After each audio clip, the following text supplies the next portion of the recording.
स्वागत है आप सभी का 10 का दमदार ट्रेड में। बाजार में आज सुबह से अगर आप देखें एक छोटी सी रेस्ट्रिक्टेड रेंज में काम हो रहा है और मीनवाइल अगर आप देखें इस छोटी सी रेस्ट्रिक्टेड रेंज में भी अभी हमने बैंक ऑफ जापान के ब्याज दरों में बढ़ोतरी के निर्णय को आई थिंक अभी तक तो कहीं ना कहीं पचा लिया है। As of now Nifty Bank 51,500 के ऊपर ट्रेड कर रहा है, बट ये कोई बहुत बड़ी बात नहीं है 51,500। क्यों? क्योंकि 51,500 पे कल प्लेसमेंट कॉल पुट राइटर्स दोनों का था।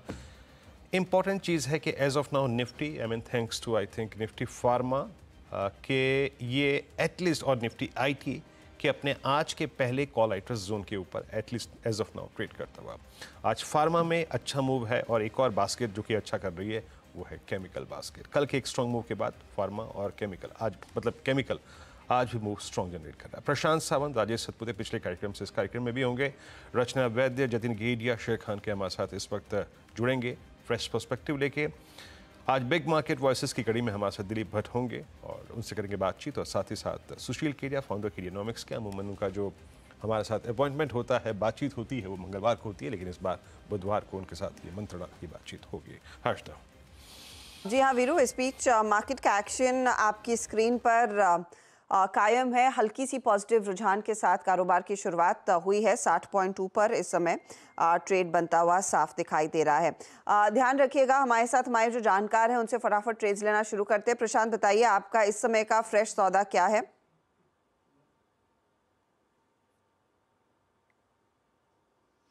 जी सॉरी हर्षा जी, मेरा जो फर्स्ट पिक होगा वो होगा इक्का लैब्स। यहाँ पे मुझे एक अच्छा ब्रेकआउट नजर आ रहा है। करीबन 1315 पे ट्रेड कर रहा है। 1295 1295 स्टॉप लॉस रख के लॉन्ग जाएंगे। नेक्स्ट पिक मेरा होगा ओबरॉय रियल्टी। यहाँ पे स्टॉप लॉस रखेंगे 1815 के नीचे। एक बेस बनता हुआ नजर आ रहा है 1815 स्पॉट के नीचे। और यहाँ से टारगेट मुझे लग रहा है कि ये पोजिशनली 1900 तक जा सकता है।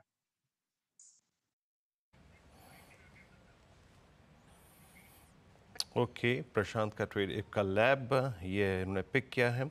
अच्छा राजेश सतपुते जी, आपके दो ट्रेड्स। 360 का स्टॉप लॉस होगा और 380 तक का मूव मिलेगा।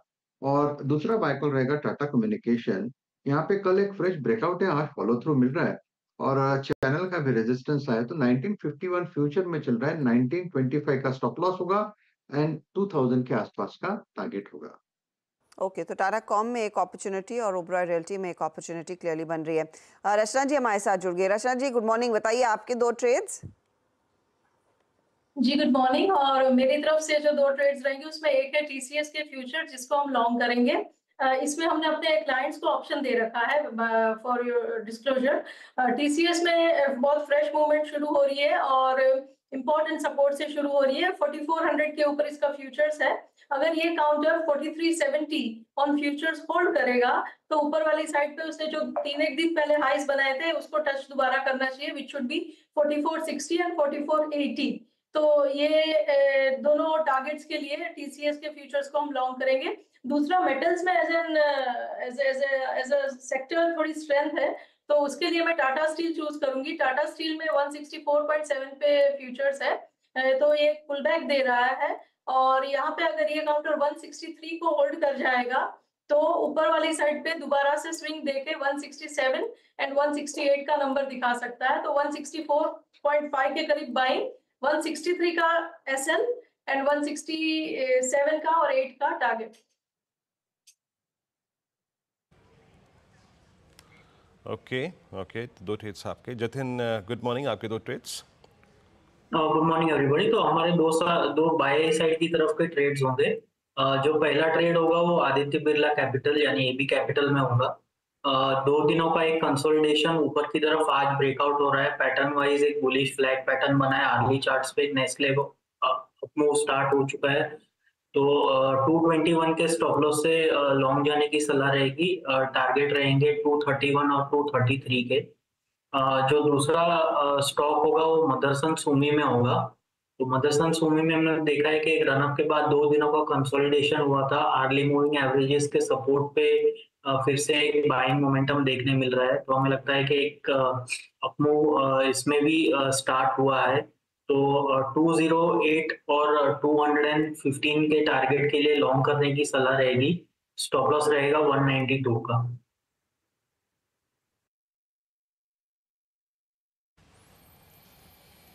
ओके चलिए, यहाँ पे आदित्य बिरला कैपिटल आपके स्क्रीन पे 225 पर ये बाय कॉल है। मीनवाइल इस वक्त एक जो असली अच्छी लीड ले रहा है वो है निफ्टी आईटी। अब देखिए निफ्टी आईटी कल क्या हुआ, निफ्टी आईटी ने कल क्लोजिंग में एक थ्रस्ट जनरेट किया था। मुझे कल क्लोजिंग में निफ्टी आईटी बहुत इंप्रेस कर रहा था और हर्ष और मैं बात भी कर रहे थे उस वक्त। मीनवाइल निफ्टी आईटी ने अब कल के हाई को क्रॉस कर दिया है। कल के हाई को क्रॉस करने का मतलब है कि हम अब इनफैक्ट वो दिन 29 जुलाई का जिस दिन एक पहली बार छोटा सा रिवर्सल आया था उस दिन के क्लोज को ओवरटेक करते हुए, so as of now screen पे जो चीज़ सबसे स्ट्रॉन्ग है वो है निफ्टी आईटी।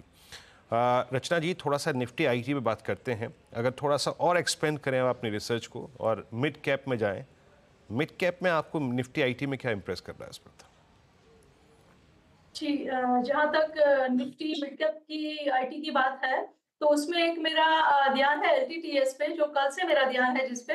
और एलटीटीएस में यहाँ पे साइडवेज मूवमेंट बनी रखी है काफी दिन की, जहाँ से एक ब्रेकआउट संभव है।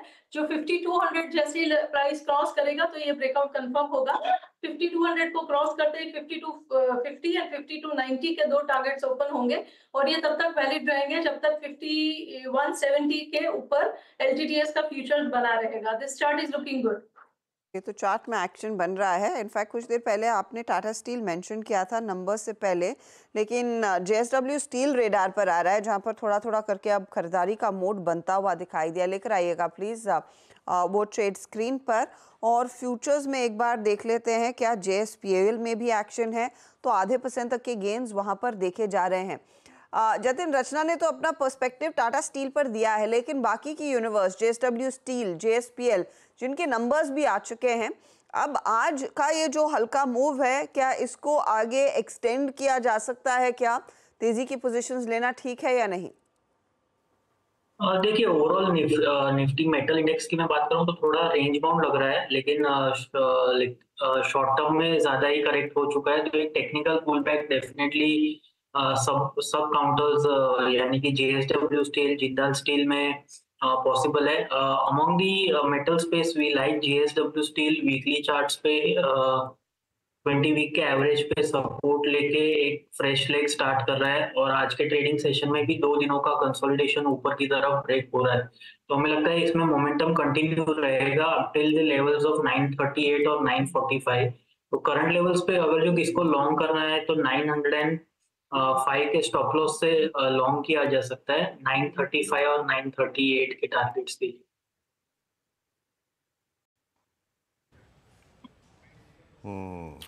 ओके, मीनवाइल इस वक्त मैं देख रहा हूँ कि अब आप देखिए टेक महिंद्रा, परसिस्टेंट, टीसीएस सब डे 5 पर आके ट्रेड करते हुए। जब आप आईटी के मूव को देखिए, टेक महिंद्रा 1649 पे, एक बार टेक महिंद्रा की एक कॉल लेके आइएगा। Tech Mahindra it's 1549।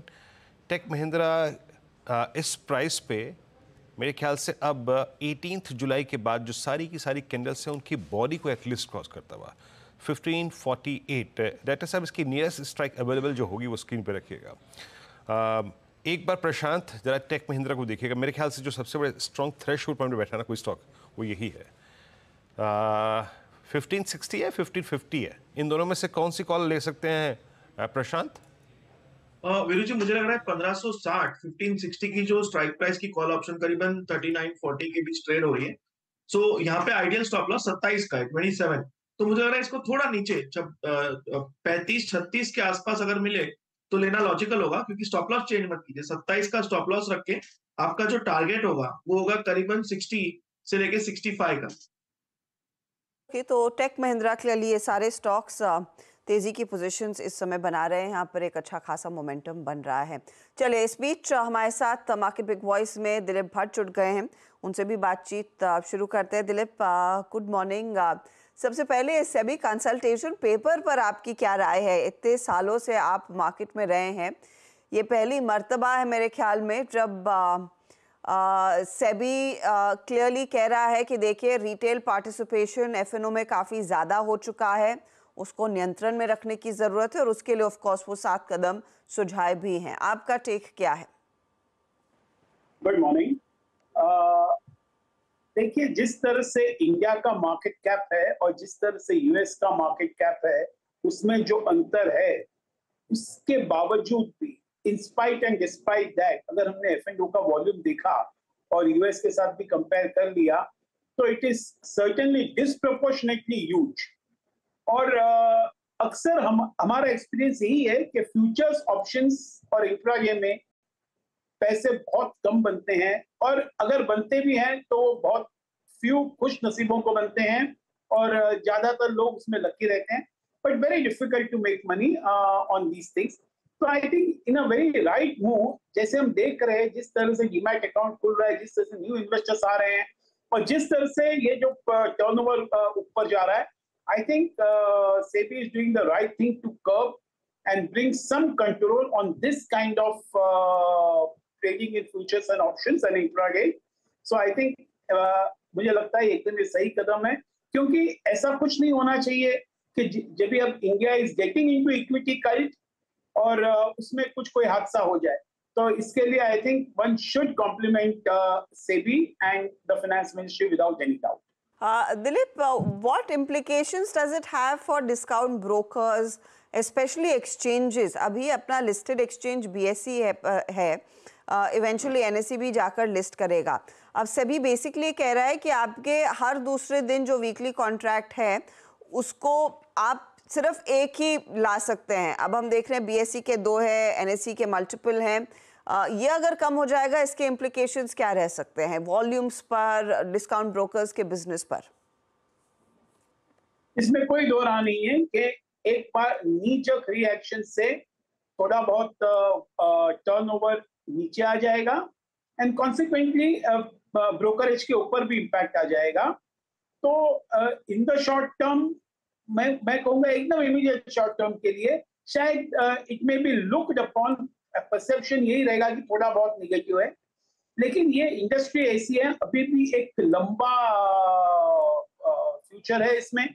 और जिस तरह से ये फाइनेंशियलाइजेशन हो रहा है इंडिया के इक्विटी मार्केट्स में, तो मुझे लगता है दीज शॉर्ट टर्म थिंग्स मैं ऐसे समझूंगा ये एबेरेशन से, ये हिकअप्स है, लेकिन लॉन्ग टर्म में कोई उसका मेजर इम्पैक्ट नहीं आएगा। अभी भी इनके प्रोस्पेक्ट्स अच्छे ही रहेंगे।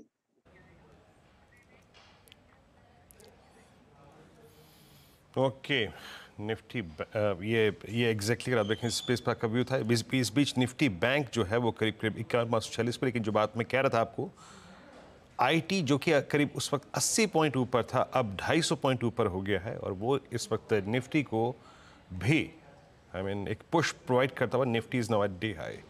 दिलीप सर, ये इस बार आईटी में आपको अर्निंग्स कैसी लगी?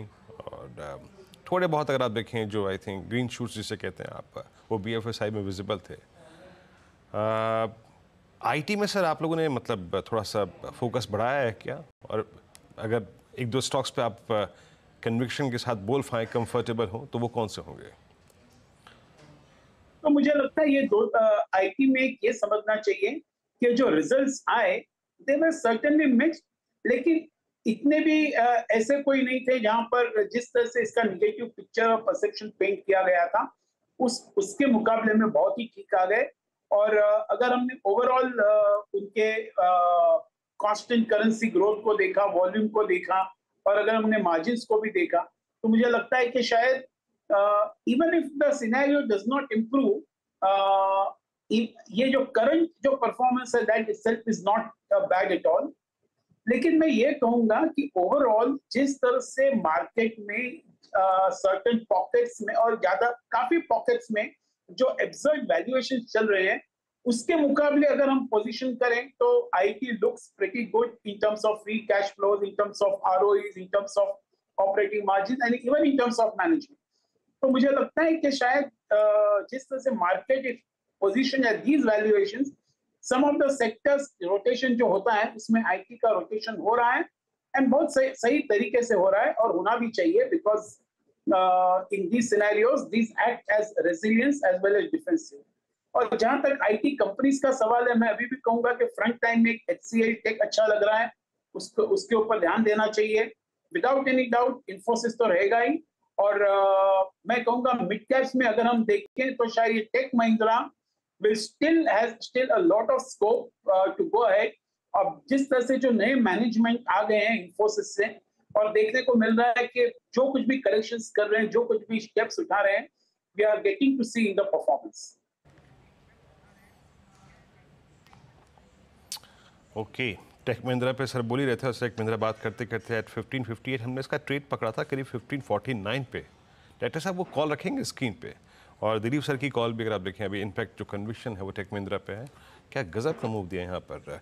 अच्छा दिलीप सर, ये रियल स्टेट पर आई मीन जो इंडेक्सेशन बेनिफिट्स को विड्रॉ किया गया सर, आप मतलब रियल स्टेट को कैसे देख रहे हैं? क्योंकि बीते 4 साल में हमने सबसे सब्सटेंशियल वेल्थ क्रिएट इस स्पेस में भी की है, as a I think space real estate, और उसके बाद रियल स्टेट स्टॉक्स में भी, और इनफैक्ट रियल स्टेट एंसिलरी में भी, HFCs में भी। अभी आपका व्यू रियल स्टेट पे क्या है सर? मुझे लगता है कि रियल एस्टेट अभी भी 2-3 साल के लिए बहुत ठीक ही रहेगा। ये इंडेक्सेशन का जो आया है, जो एक मिडिल क्लास के लिए काफी ठीक नहीं है, लेकिन मुझे लगता है markets know how to take it in their stride, और इससे कोई खास इम्पैक्ट रियल एस्टेट पे आएगा ऐसा नहीं लगता। हमको लगता है अभी भी रियल एस्टेट में इंट्रिंसिक डिमांड बहुत अच्छी है, और अगर हमने देखा कि जिस तरह से प्री सेल्स के जो फिगर्स आ रहे हैं और जिस तरह से जो विजिबिलिटी मिल रही है सब मेजर कंपनीज में, आप देख लो, तो काफी इंस्पायर कॉन्फिडेंस इंस्पायर करता है कि यहाँ से भी minimum I think 15 to 18 months तो चालू रहेगा। और ये जो रियल एस्टेट में जो नया एंगल आ गया है डेटा सेंटर्स का भी, that also will help significantly. और आने वाले टाइम में हम ये भी देखेंगे कि शायद interest rates might come down, which once again will act as a boost to real estate। तो काफी सारे टेलविंड है और शायद और रहेंगे for some more time to come, and one should remain invested in real estate।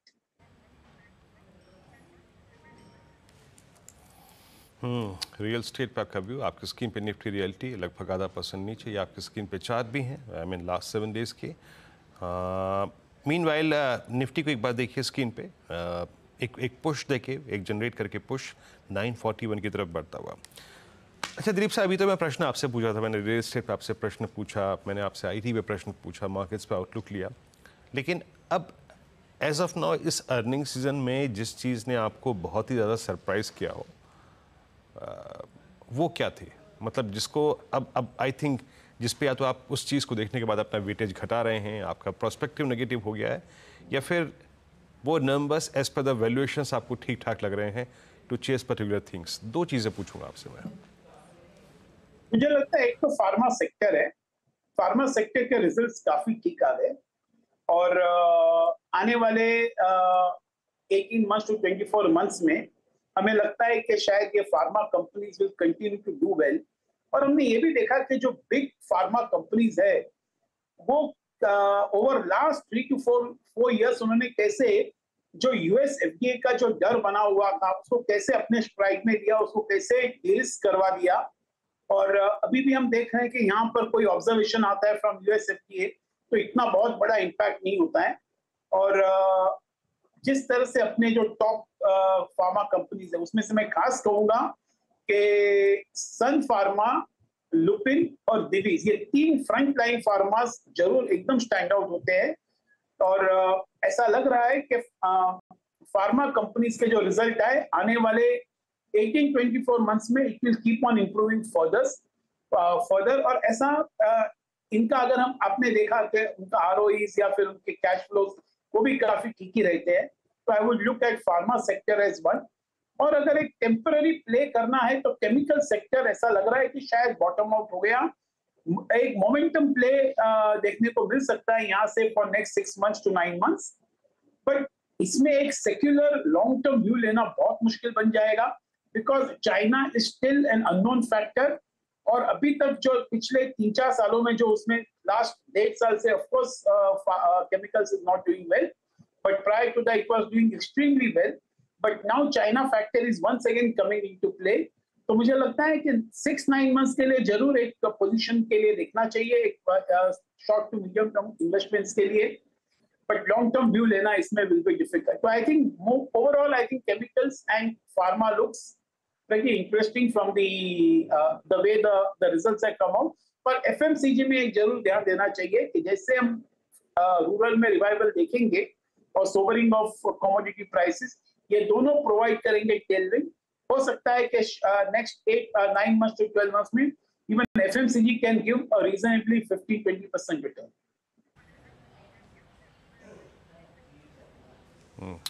Dilip sir, बहुत बहुत शुक्रिया, आप इस बातचीत में आज शामिल हुए। सभी सेक्टर पे, इंडस्ट्रीज पे, स्टॉक्स पे अपनी राय रखी आपने, बहुत बहुत शुक्रिया।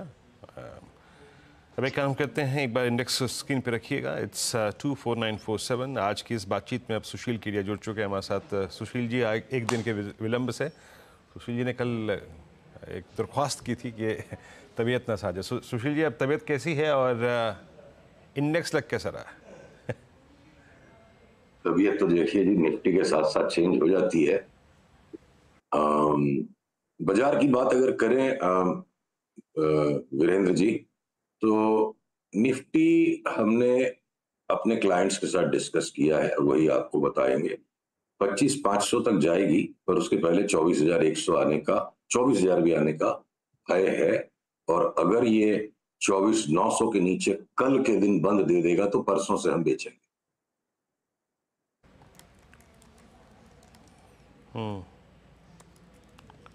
ओके, अच्छा, निफ्टी बैंक पर अभी तक ये शायद वो 51,000 और 51,50,900 की ट्रैजेक्टरी को नहीं तोड़ रहा है। यहाँ पर व्यू क्या है, कौन सी ट्रैजेक्टरी के नीचे आपका सेल ट्रिगर होगा?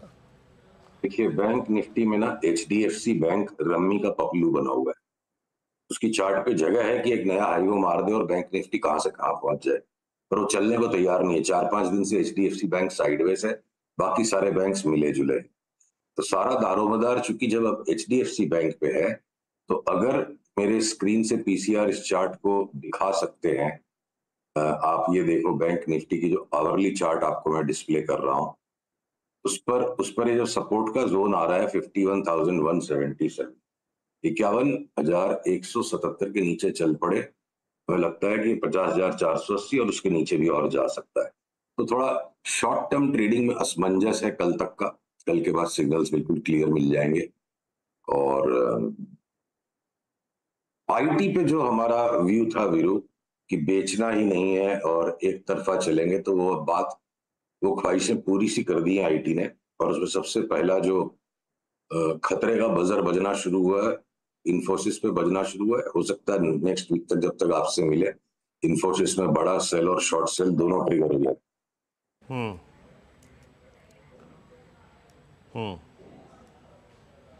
ओके, इन्फोसिस आपको यहाँ पे स्केप्टिकल लग रहा है, और आई थिंक वो जो कॉल थी कि आईटी को अब चेस करना है, उसमें अब थोड़े से आई थिंक मतलब अब्यूज़ जो हैं वो ये कह रहे हैं कि वो शायद स्विंग पूरा हो चुका है। अच्छा, स्टॉक स्पेसिफिक होके बात करें, आई मीन सुशील जी, ये बीते 10-20 दिन में एक बहुत ही अप्रत्याशित जो बदलाव हुआ है वो है क्रूड की ट्रैजेक्टरी। आई मीन 79-70, 79-40 का जोन, और एक ऐसे माहौल में जब जियोपॉलिटिकल टेंशन्स चरम पे हैं, आप क्रूड को कैसे रीड कर रहे हैं? और क्रूड डेरिवेटिव्स इस्तेमाल के तौर पे Asian paints, Berger paints, Kansai, Pidilite, इनका ये स्विंग प्रोवाइड करना आपको लग कैसा रहा है? ट्रेडिंग अपॉर्चुनिटी इस आई थिंक पूरे बास्केट में आपको नजर कहाँ पे आ रही है? देखिए, क्रूड पर अगर पीसीआर कृपया इस चार्ट को दिखा पाए, क्रूड पर हमने लगातार एक मंदी का व्यू मेंटेन किया और HPCL, BPCL, IOC पे लगातार तेजी का व्यू मेंटेन किया। अब वो बात हो चुकी है। अब इस तरह से सेम थीम पर नया दांव लगाना, उसमें रिस्क ज्यादा है, अपॉर्चुनिटीज कम है। और कल को एक क्रूड अभी भी जिस स्तर पर है 75-91, आज रात को अगर 76 के ऊपर भी 76-20 के ऊपर बंद आ गया, कि पूरी की पूरी थीसिस यहां से रिवर्स हो सकती है कि क्रूड वापस 85 की तरफ जा सकता है। अगर इस तरह का बंद देता है, नहीं देता है, देखिए ट्रेडिंग में रोज हर घंटे में स्टॉप लॉस और लेवल्स चेंज करने पड़ते हैं। तो ब्रॉड बात करें कि जो इस जोन पे हम क्रूड में थे कि तेल का तेल निकल जाएगा, तो एक राउंड उसका हो लिया। अब उस व्यू पे अब यहां से और अग्रेशन लेना ठीक नहीं है।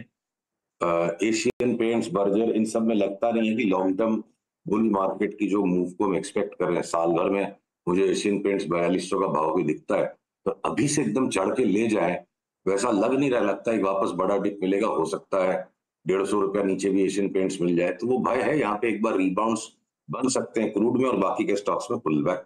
तो हम थोड़ा इसको आराम से अभी यहाँ पे देखेंगे। ओके, क्रूड और क्रूड रिलेटेड स्टॉक्स पे हमने यहाँ पे बात कर ली। अच्छा सुशील जी, एक दो स्पेस को लेके और बात कर लेते हैं जो कि multi year multi decade high पर ट्रेड कर रहे हैं। फॉर इंस्टेंस आप देखिए ONGC all time high, multi year high, decade high. आप गेल को देखिए, आप GMR एयरपोर्ट्स को देखिए। ये जो बड़े मतलब ब्रेकआउट्स हैं, इनमें आप अपॉर्चुनिटीज़ कहाँ कहाँ देख रहे हैं इस वक्त? तो हम बिल्कुल रॉन्ग हो सकते हैं, इसमें कोई डाउट नहीं है कि हम रॉन्ग हो सकते हैं। इस चीज को ध्यान रख के आपके दर्शक सुने। देखिए, सबकी अपनी अपनी सोच है। कोई भी संसार का बिजनेस कर लो, सस्ता खरीदोगे महंगा बेचोगे तभी पैसे बनेंगे। ये ब्रेकआउट पे हम ले लेंगे और हम मोमेंटम को कैच कर लेंगे, ये किताबों में बड़ा अच्छा लगता है। ज्यादातर निवेशक जो है ना मोमेंटम बेस्ड ट्रेडिंग करके उसमें रह नहीं पाते हैं, तो एक्सट्रीमली ओवरबॉट हैं। और एक असमंजस के पॉइंट पर है यहाँ ONGC। चार्ट कृपया दिखाएं PCR। एक और फर्दर ब्रेकआउट दे देता है तो जो हार्डकोर दिन भर स्क्रीन पे बैठने वाले ट्रेडर्स हैं उनके लिए एक और छोटा स्पर्ट आ सकता है 350-55 का। बट कोई निवेशक है तो अब ये जोन आ गए हैं कि माल बेच के पैसा घर में करो और वापस सारे के सारे सब स्टॉक्स बड़े पुलबैक्स में मिलेंगे। मतलब अब 350 तक की चाल के लिए 15 रुपए की, अगर मैं आपसे 6 महीने के दृष्टिकोण में बात करूं तो ONGC में मुझे 15 रुपए ऊपर तक की जगह हो सकती है, मैं रूल आउट नहीं कर सकता। कि वापस 290 पे मिल जाएगा, 280 पे मिल जाएगा, इस बात की भी पूरी संभावना है। तो निवेशकों के लिए पुलबैक्स में लेने के स्टॉक से मोमेंटम ट्रेडिंग हार्डकोर स्पेक्युलेटर्स का, प्रोफेशनल्स का काम।